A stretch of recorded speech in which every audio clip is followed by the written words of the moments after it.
Bonjour et j'espère que vous allez pour le mieux. Alors continuons cette semaine avec le thème du jeudi qui concerne le plaisir. Et nous allons envisager aujourd'hui l'interdit et ses conséquences. Alors pour cela, prenons le cas d'Aurore qui me demande lors de la consultation, comme le fait un grand nombre de patients, quels sont les aliments interdits et les aliments autorisés. Je lui demande alors quels sont ses aliments préférés.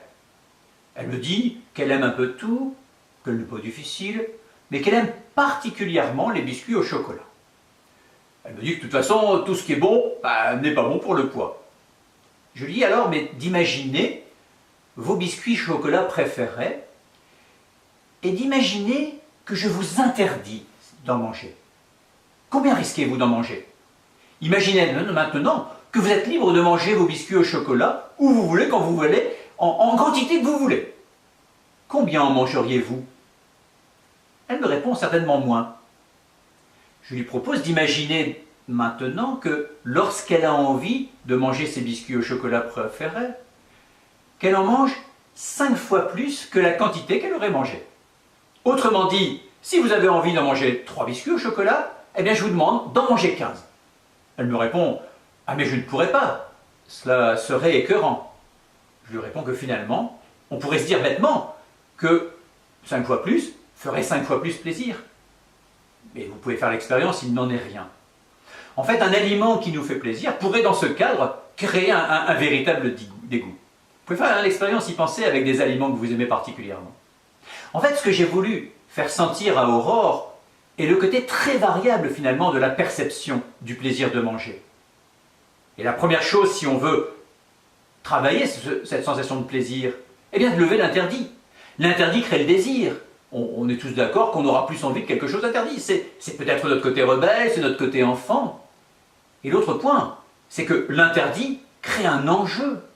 Va finalement donner à l'aliment une importance que l'aliment n'a pas. Alors, dans votre application Dietmotiv, dans le compagnon plaisir, je rappelle les 3 piliers pour gérer le plaisir de manger. Le désir de changer, car il faut mener une action. Notre corps nous pousse au plaisir. L'absence d'interdit. Et la question du là, ici, maintenant. Qu'est-ce qui fait que j'ai besoin de ce plaisir-là, là, ici, maintenant? Et c'est là que l'on peut resituer ce qu'est le plaisir de manger, que l'on peut simplement résumer dans le moment présent à quoi? Un aspect sensoriel à travers un goût, une saveur, un aspect convivial à travers un partage. Ce n'est que ça. Bien évidemment, il y a d'autres facteurs qui peuvent influencer le plaisir de manger. Mais pour rester pratique, eh bien, on peut le résumer à ces 2 points. Alors, la mission que je vous propose, eh bien, c'est de commencer à travailler vos envies de manger, votre plaisir de manger, en utilisant le compagnon plaisir, justement pour retrouver les 3 piliers du plaisir de manger. En écoutant par exemple « Gérer le plaisir en quelques mots », lorsque vous avez une envie de manger, ça ne dure qu'1 minute 30, et d'observer lorsque vous vous posez sur à quoi correspond ce plaisir de manger pour vous dans l'instant présent.